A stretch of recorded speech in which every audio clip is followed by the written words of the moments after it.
Depois da pancadinha de ontem, foi muito mais, já levei bem piores. Hoje é dia de recuperação ativa e é sobre recuperação ativa que eu hoje vou falar-vos um bocadinho. Afinal, o que é isto da recuperação ativa? Quais são os benefícios e como é que se faz? Sejam bem-vindos. Hoje é dia da Era à Nata com o grande Kevin, o mestre Kevin. Bom dia. Sejam bem-vindos a mais um vídeo.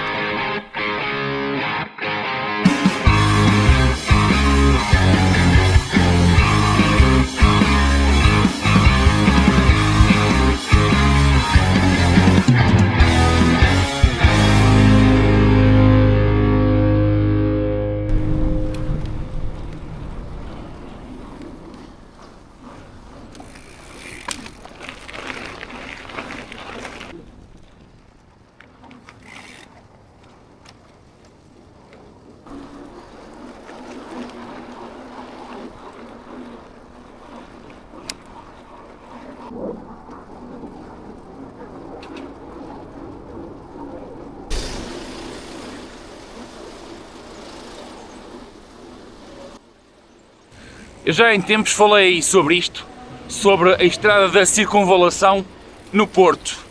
É daqueles casos em que a estrada faz a sua própria caricatura. Daquelas imagens que às vezes vemos nas redes sociais de como é que fica uma autoestrada com carros e como é que fica só com pessoas. É que se começarem a olhar para o lado, se tiverem a coragem de olhar para o lado, vocês vão ver que cerca de 98% dos carros, e tu te perguntas assim, 98%, se é que eu já contei, já me dei ao trabalho de contar uma ocasião, 98% dos carros estão apenas com uma pessoa, e as pessoas dizem assim, eu estou preso no trânsito. Não, meu filho, tu és o trânsito. E depois também há uma outra questão aqui na estrada de circunvalação do Porto, que é, isto é a pura demagogia política, mas política a nível regional, a nível nacional, que é, o trânsito, o tráfego, como vocês quiserem entender, que passa aqui, eu sei que são coisas diferentes, está bem? Mas o número de pessoas que utilizam esta estrada diariamente e uma intervenção para promover a mobilidade sustentável, seja a pé, seja trotinete, seja de bicicleta, intervenção zero, bola, numa das artérias principais da cidade do Porto, onde passam milhares de pessoas por dia. Esta estrada não é boa para os automobilistas, não é boa para os ciclistas e não é boa para os peões. A questão que se coloca é porque que ninguém ainda não fez algo em relação a isto. É aqui, Kevin, é aqui. Espera aí. Anda aqui, para aqui. Não há ciclista que passe em frente a este espelho e que não se ponha a olhar para o lado. Mas o que é isto da recuperação ativa, afinal de contas? A recuperação ativa pressupõe um exercício de baixa intensidade para promover a oxigenação e a regeneração celular dos tecidos após um exercício de grande intensidade que te deixou extremamente fatigado e com lesões. Tornou-se quase protocolar a segunda-feira ser dedicada à chamada recuperação ativa. E ainda hoje é muito comum, muito embora isto é importante, aquilo que chamamos de evidência científica mostrou que o treino à segunda-feira não era nem de longe nem de perto tão eficiente como a recuperação ativa feita imediatamente após o dito exercício. Por isso é que muitas das vezes, na maior parte das vezes, vocês hoje veem os ciclistas do World Tour a pararem a prova, às vezes 190, 200 e muitos quilómetros, e ainda vão meia hora, uma horinha para o rolo, mesmo ali na carrinha, porque efetivamente uma recuperação ativa feita imediatamente após o exercício é muito mais eficiente do que uma recuperação ativa feita no dia seguinte. Mas continuando, em que medida é que a recuperação ativa efetivamente é benéfica? E quais são os benefícios que ela traz? São as perguntas que se fazem. Nós sabemos que, como eu acabei de dizer anteriormente, estamos a falar de recuperar, mas nós podemos medir esta recuperação, ou nós podemos medir o dano, o dito dano que é feito pelo exercício. A resposta é NIN. Ora bem, quanto mais não seja pela falta, o Hospital de Santa Maria do Porto costumava promover umas formações sobre treino. Ora bem, isto era dado na FADEUP, em parceria com a FADEUP, e os oradores eram essencialmente médicos ligados ao desporto de alto rendimento. Numa dessas mesmas formações, um treinador de um desporto de combate colocou uma questão. Tenho um atleta meu que no dia a seguir aos combates costuma estar com 4 ou 5 milimoles de lactato no sangue, mostrando obviamente que ainda não está recuperado. Como é que eu posso optimizar a recuperação deste atleta?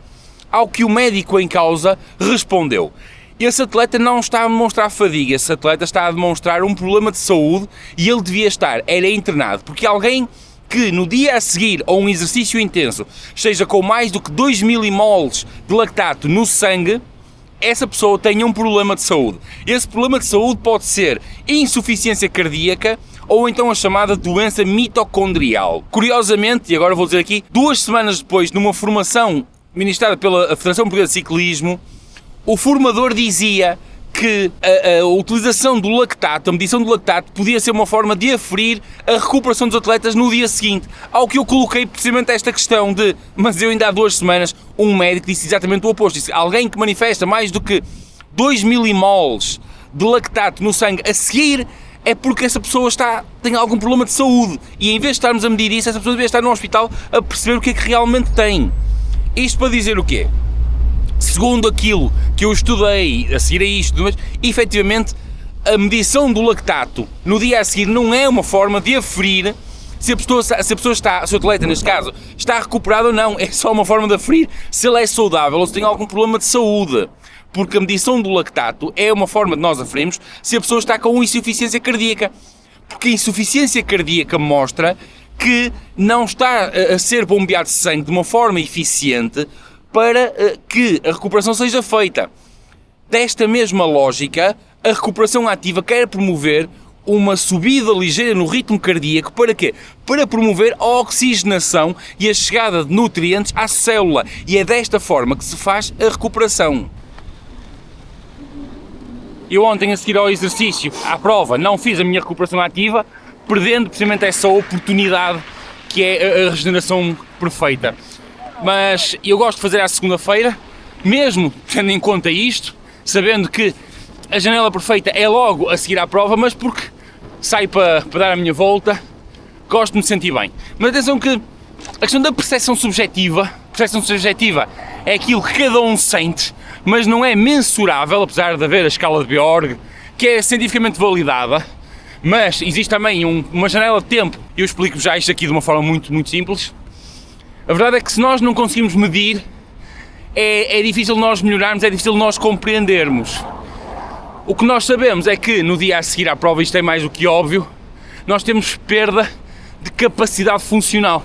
E o que é perda de capacidade funcional? É a perda da capacidade de tu suportares o exercício e a mesma intensidade. Sabendo nós que o exercício tira capacidade e que o ganho, na verdade, está na recuperação. E é na recuperação que nós devemos estar muito atentos e trabalhar de forma muito eficiente e muito científica.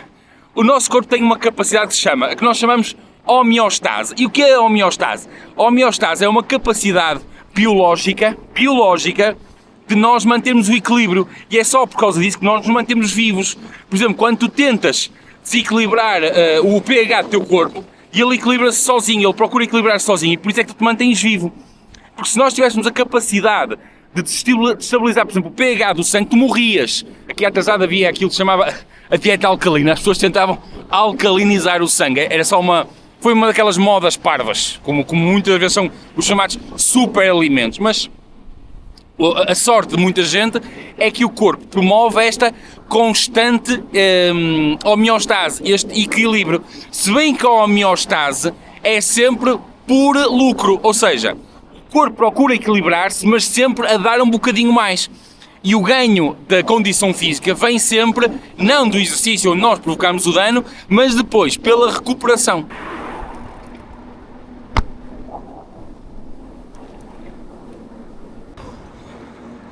Coisas que ajudam à recuperação e que tu podes tomar. Por exemplo, melancia. Porque a melancia tem uma coisa que se chama citrulina. E está, para já, cientificamente validado, ou é consensual, de que a citrulina ajuda a promover a recuperação. Citrulina. Parece o nome de uma tia. Tia Citrulina.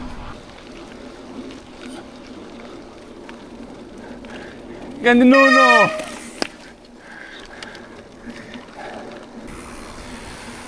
E para encerrar, percepção subjetiva, como eu vos falei há bocadinho, é uma percepção que nós temos sobre o que está a acontecer, baseado naquilo que é a nossa experiência. E precisamente por causa disso, é extremamente subjetiva, é algo que nós, apesar de podermos utilizar a escala de Borg para classificar isso, ela é extremamente subjetiva. Eu vou-vos dar aqui um exemplo. Vocês imaginem a prova mais difícil que vocês fizeram até à data de hoje. Quando vocês estão a chegar à meta, vocês pensam: nunca mais na vida eu faço uma coisa destas. Então, se eu vos pusesse a escala de Borg à frente, por exemplo, de 0 a 10, embora ela seja de 0 a 20, nós utilizamos uma simplicidade que é de 0 a 10 para ser mais fácil, e 10 seria, por exemplo, nunca mais na vida volto a fazer isto, vocês dariam certamente um 10. Quando vocês estão no banho, já a seguir à prova, vocês começam a pensar: epá, se calhar não foi tão difícil quanto isso, e vocês já dariam um 9, que é, foi muito duro, mas se calhar pensem em fazer novamente. No dia seguinte, vocês já dão um 5, que é como quem diz, quando é que as inscrições abrem novamente. Ou seja, à medida que nós nos afastamos, a percepção começa a alterar-se, a deteriorar-se, a percepção que nós fizemos sobre o próprio esforço. E, portanto, isto pode ser aplicado a várias coisas, como, por exemplo, medir a dor, medir a dureza de uma prova, medir a técnica, mas como está sempre subjetivo em relação à nossa própria experiência, ela é válida, mas não é comparável, porque a sua capacidade de medição deixa dúvidas no ar. É subjetiva. É um bocadinho como a qualidade destes vídeos. Ora bem, sendo eu a fazê-los, eu digo, é uma qualidade de excelência, não é? Mas às vezes, quando eu vejo o vídeo ao fim de um ano, penso assim: que cagada que eu andava para ali a fazer. Grande abraço, eu volto no próximo. Da mesma forma que existe um período ótimo para te fazeres a recuperação ativa, também existe um período ótimo para te fazeres o teu recovery mal chegas a casa. Quais são os benefícios? Vou-me sentir melhor hoje? Também um bocadinho. Mas os grandes benefícios são que o exercício da manhã vai ter disponibilidade física para ser executado com qualidade. Não te esqueças, quando chegares a casa, primeira coisa, mesmo antes do banho, se estiveres efetivamente a seguir um plano e fazer as coisas bem estruturadas e por aí fora e patati patatá, recovery. Agora sim, eu fui.